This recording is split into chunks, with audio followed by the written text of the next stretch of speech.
Bonjour, je suis Christian Pincet, je vais discuter de la notion de cellules souches. Pour commencer, je vais donner une définition minimale des cellules souches qui est en fait une définition simple. Une cellule souche, c'est une cellule qui est capable de se multiplier à l'identique et capable de se différencier. Il existe de très nombreuses variétés de cellules souches. Il y a des cellules souches qui ont des grandes capacités de croissance avec des capacités de différenciation réduites. Il y a toutes les combinaisons un peu possibles. Dans cette deuxième diapositive, je vais discuter de la question des cellules souches embryonnaires et des cellules induites à la pluripotence.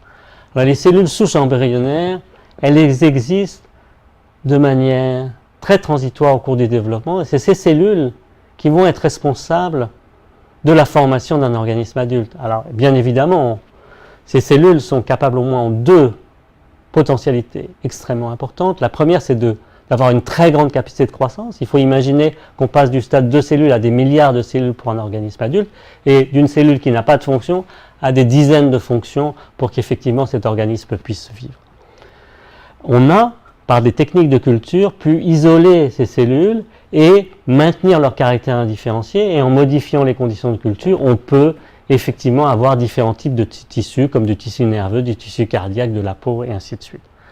Récemment, il y a eu une avancée extrêmement importante du point de vue à la fois scientifique et à la fois du point de vue pratique. C'est une avancée qui est due à un scientifique japonais, M. Yamanaka, qui a pu, à partir de cellules adultes, modifier ces cellules et avoir des cellules qui ressemblent, je dirais, comme deux gouttes d'eau aux cellules souches embryonnaires. C'est-à-dire ces cellules qui ont des très grandes capacités de croissance et des capacités de former tous les tissus qui forment un organisme adulte. Maintenant, je vais venir aux notions de cellules souches adultes. Alors, les cellules souches adultes, en fait, sont très différentes. La seule communauté entre cellules souches adultes et cellules souches embryonnaires, c'est peut-être le mot cellules souches. C'est des cellules qui existent dans beaucoup de tissus. Elles sont en général en petit nombre. C'est des cellules qui sont capables de proliférer, mais de manière limitée, et capables de donner un nombre restreint de cellules différenciées. Dans l'organisme, il existe une très grande variété de cellules souches qui sont très différentes les unes des autres. Le sang est sûrement le modèle qu'on connaît le mieux, parce que dans le sang, il y a des cellules qui sont capables de faire tout le tissu sanguin, au sens avoir des globules rouges pour l'oxygénation, des plaquettes pour la coagulation, des cellules blanches pour tout ce qui est les systèmes immunitaires. Et ça, on sait depuis très longtemps qu'elles existent, et on s'en sert effectivement pour traiter des patients qui ont des troubles dans le système sanguin. Il y a aussi évidemment les cellules de la moelle, qui sont des cellules qui peuvent donner de l'os, des adipocytes, du gras, et puis un peu de cartilage. Dans le tissu adipeux aussi, il y a des cellules. On en a trouvé un petit peu partout. Dans le muscle, elles sont assez spécialisées, elles vont former que du muscle. Dans la peau, dans le cartilage. Mais je vais m'arrêter quelques moments sur les cellules du sang de cordon qui posent un problème un peu plus particulier. Au sens que ces cellules sont des cellules qui apparaissent au moment qui existent et qu'on peut isoler après la naissance. On peut, de ce tissu, isoler des cellules qui vont former des vaisseaux, des cellules qui vont former du sang, des cellules peut-être qui peuvent former un peu d'os. Et ces cellules ont été très utiles parce qu'elles permettent de guérir des aplasies médulaires qui sont des pathologies extrêmement lourdes. Mais on a cru, et on croit toujours, certains croient, qu'effectivement ces cellules ont des capacités beaucoup plus importantes que celles qu'on a découvertes maintenant, qui pourraient remplacer d'une certaine manière des cellules souches embryonnaires. Alors, je voudrais un petit peu illustrer un peu ce qui se passe dans le monde sur ces questions. En France, on a des banques de cellules souches de sang de cordon qui sont des banques collectives qui sont utilisées pour essayer de guérir des patients qui présentent des aplasies médulaires. Mais dans d'autres pays, il a été développé des cellules, des banques de cellules de sang de cordon qui sont des banques, je dirais, à usage individuel, c'est-à-dire qu'on stocke ces sangs de cordon, mais qui seront utilisés uniquement par l'individu dont est dérivé ce sang de cordon.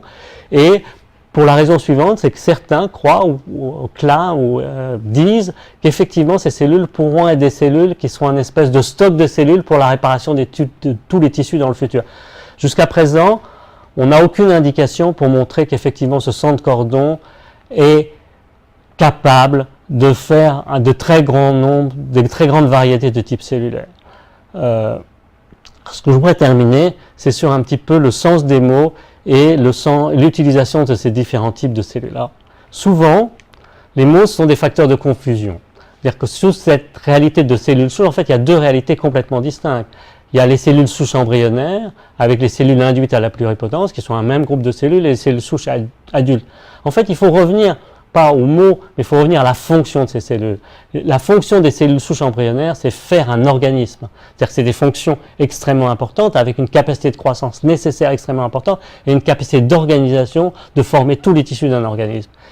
Les cellules souches adultes, la fonction des cellules souches adultes, c'est à la fois maintenir l'organisme dans son intégrité et de réparer en cas de dommage.